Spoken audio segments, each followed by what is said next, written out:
आलमीन, बरकतें देने वाली जात है जो तमाम जहानों का रब है। बरकतें चाहिए तो उस रब की तरफ लौटो। उदऊ रब्बकुम तज़र्रुअन व खुफिया, तुम अपने रब को पुकार सकते हो। दुआ मांगने का तरीका अल्लाह ताला बता रहे हैं कि अपने रब को गिड़गिड़ा कर और आहिस्ता दोनों तरह से मांग सकते हो। अल्लाह ताला के सामने रो धो के गिड़गिड़ा के मांगो या अपने दिल में मांगो, उसको दोनों तरीके पसंद है, वो दोनों तरीकों से तुम्हारी पुकार सुनता है। इन्नहु ला युहिब्बुल मुअतदीन, लेकिन वो हद से बढ़ने वाले को पसंद नहीं करता। बहुत ज्यादा धाड़े मार मार कर चीख चीख के उसको पुकारा जाए, उसको ये पसंद नहीं है। और बिल्कुल जो है आहिस्ता, बिल्कुल खामोश। दरअसल ये नमाज का तरीका है, नमाज सबसे बड़ी इबादत है ना, सबसे बड़ी पुकार है। तो नमाज में ये दो चीजें नहीं होनी चाहिए। ना ही बहुत ऊंची ऊंची आवाज में चीख चीख के नमाज पढ़े, और ना ही बिल्कुल इतना कि जुबान हिल ही ना रही हो। इतनी सी आवाज में नमाज पढ़नी है कि हमारे थोड़ी थोड़ी आवाज जो है हमारे कानों तक भी जाए, हमें पता चल रहा हो हम क्या पढ़ रहे हैं। तो ये असल में नमाज का तरीका है। और दुआ भी जो है उसमें भी मियाना रवि ही रखनी है, बहुत ज्यादा धाड़े मार मार के नहीं रोना और बहुत ज्यादा खामोशी से भी नहीं। आप अपनी इल्तिजा अपनी जुबान के साथ अल्लाह ताला के सामने रखें तो ये ज्यादा बेहतर है। वो सुनता तो आपके दिल की भी आवाज को है, लेकिन आप अगर अपनी जुबान से उसके सामने इकरार करेंगे और उससे मांगेंगे तो उसको अच्छा लगेगा। कल भी एक ख्याल मुझे आ रहा था दुआ मांगते हुए कि ये अल्लाह ताला की मोहब्बत है हमारे साथ।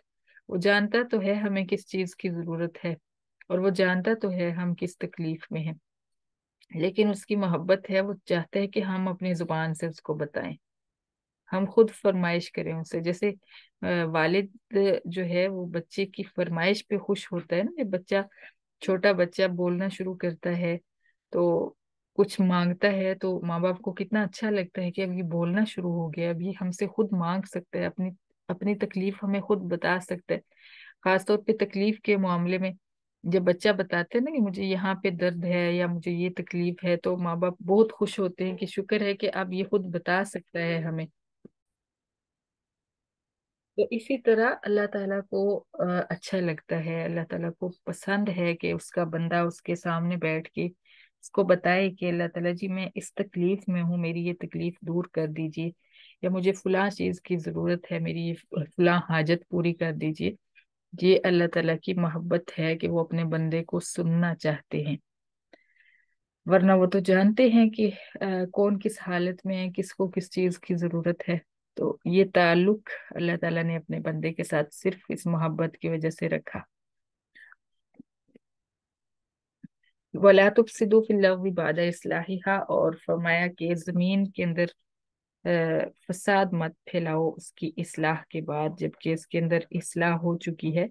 तो इसमें फसाद मत फैलाओ कुफ्र और शिर्क करके। इन्ना रहमतुल्लाहि वदऊहु खौफन व तमआ, और उसको खौफ और उम्मीद के साथ पुकारो। ये हालत होनी चाहिए दुआ के वक्त।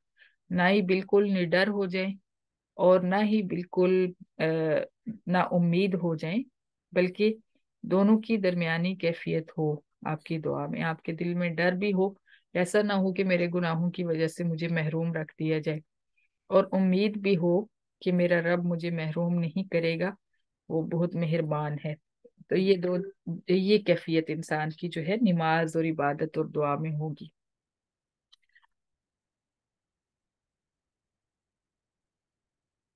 इन्न रहमतुल्लाहि करीबुम मिनल मुहसिनीन, अल्लाह ताला की रहमत जो है मुहसिनीन के करीब है। अल्लाह ताला की रहमत के ज्यादा हकदार जो हैं नेक लोग हैं। फिर फरमाया वहुवल्लज़ी युरसिलुर रियाह, दूसरी दलील दी कि अल्लाह ताला वो जात है जो हवाएं भेजता है। बुशरम बैन यदई रहमती, बारिश से पहले, अपनी रहमत से आगे आगे वो हवाएं भेज देता है। उससे लोग पता चला लेते हैं कि बारिश आने वाली है, अल्लाह ताला की रहमत बरसने वाली है। तो कौन है वो जात जो अल्लाह के अलावा ये काम करे, अल्लाह के अलावा हवाएं, ठंडी ठंडी हवाएं चलाए या बारिश बरसाए। پھر اللہ تعالیٰ نے اس میں بارش کا نظام بتایا کہ ہم بارش کیسے بھیجتے ہیں. حتی اذا اقلت سحابا ثقالا سقناہ لبلد میت. وہ ہلکی قسم کی ہوائیں ہوتی ہیں، ہلکی ہلکی ہوائیں ہوتی ہیں، بالکل لائٹ سی ہوا ہوتی ہے، لیکن ایک دم سے وہ بھاری ہونے لگتی ہے. وہ بھاری کیسے ہونے لگتی ہے؟ وہ پانی کو اپنے اندر جذب کرنے لگتی ہے، اور پانی اس کے اندر جب بھرنے لگتا ہے ہوا میں تو پھر وہ بادل بننے لگتے ہیں. تو اللہ فرماتے ہیں کہ وہ ہوائیں جو ہیں بوجھل بادلوں کو اپنے اندر اٹھا لیتی ہیں. اور سکناہ لبلد میت، پھر ہم ان ہواؤں کو مردہ زمین، بنجر زمین کی طرف ہانک کر لے جاتے ہیں، چلا کر لے جاتے ہیں. جہاں پہ ہمیں پتہ ہوتا ہے، علم ہمارے میں ہوتا ہے کہ فلاں جگہ پہ زمین کو بارش کی ضرورت ہے، ہم اس کو، ان بادلوں کو ہانک کر اس زمین کی طرف لے جاتے ہیں. فَأَنزَلْنَا بِهِ الْمَاءَ، پھر ہم ان بادلوں سے پانی اتارتے ہیں. فَأَخْرَجْنَا بِهِ مِنْ كُلِّ الثَّمَرَاتِ، پھر ہم اس پانی کے ذریعے ہر قسم کے پھل نکالتے ہیں. تو یہ نظام جو بنا رہا ہے وہی رب ہے، اور وہی سجدے کی عبادت کے لائق ہے.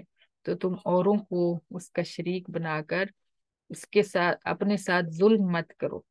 کذالک نخرج الموتى لعلکم تذکرون، یہ جملہ معترضہ ہے، یعنی اس کا تعلق اوپر والے سے تو نہیں ہے، لیکن اللہ تعالیٰ فرما رہے ہیں یہاں پہ کہ اسی طرح جس طرح ہم بنجر زمین کو زندہ کر دیتے ہیں اور اس میں سے پھل بوٹے نکالتے ہیں، اسی طرح ہم مردوں کو بھی قبروں سے نکالیں گے قیامت کے دن، تاکہ وہ نصیحت حاصل کریں. والبلد الطیب یخرج نباتہ بإذن ربی، پھر زمین کی قسمیں بتائیں کہ زمین دو طرح کی ہے، ایک عمدہ زمین ہے، ایک ناکارہ زمین ہے. ہم ایک جیسی بارش اتارتے ہیں تو وہ دونوں جو ہیں، دونوں زمینیں اپنی اپنی اوقات کے مطابق اس کا نتیجہ دکھاتی ہیں. عمدہ زمین جو ہے وہ اپنے رب کے حکم سے بہت زیادہ سبزہ اگاتی ہے. والذی خبث لا یخرج الا نکدا، لیکن جو بنجر زمین ہے وہ تنکا تنکا دیتی ہے، کوئی کوئی تنکا اس میں اس بارش سے اگاتا ہے. اب بارش تو ایک جیسی برسی، لیکن قبول کرنے والی جو زمینیں تھیں وہ مختلف تھیں. انہوں نے اپنی اپنی اوقات کے مطابق، جو ان کے اندر جو صفات اور خوبیاں تھیں ان کے مطابق انہوں نے اس کا نتیجہ دیا. تو یہ انسانوں کے لیے اللہ تعالیٰ ایک قسم کی مثال بیان فرمانے کہ ہم رحمت ایک جیسی اتارتے ہیں، لیکن ہر انسان اپنی سوچ، اپنی اخلاق، اپنی کردار، اپنے اوقات کے مطابق اس کا نتیجہ دیتا ہے. یعنی جیسے قرآن ہے، یہ ایک رحمت ہے، یہ رحمت برس رہی ہے اور سب کے اوپر برس رہی ہے. اب ہم اس کا رزلٹ کیا دیتے ہیں، یہ ہماری اپنی جو ہے ہماری اوقات کے مطابق ہم اس کا نتیجہ دیتے ہیں. کوئی انسان اس کو بہت زیادہ قبول کرے گا، کوئی بہت کم قبول کرے گا، کوئی اس کا رزلٹ اتنا دے گا کہ سرسبز ہو جائے گی ہر چیز، یعنی بہت زیادہ پھل آئے گا اس کا، اور کوئی صرف ایک ایک تن کا جتنا رزلٹ دے گا، بہت معمولی سا نتیجہ نکلے گا. کذالک نصرف الآیات لقوم یشکرون، اللہ فرماتے ہیں کہ ہم اسی طرح شکر گزار لوگوں کے لیے آیات کو پھیر پھیر کر بیان فرماتے ہیں تاکہ وہ مزید شکر گزار بنے. صدق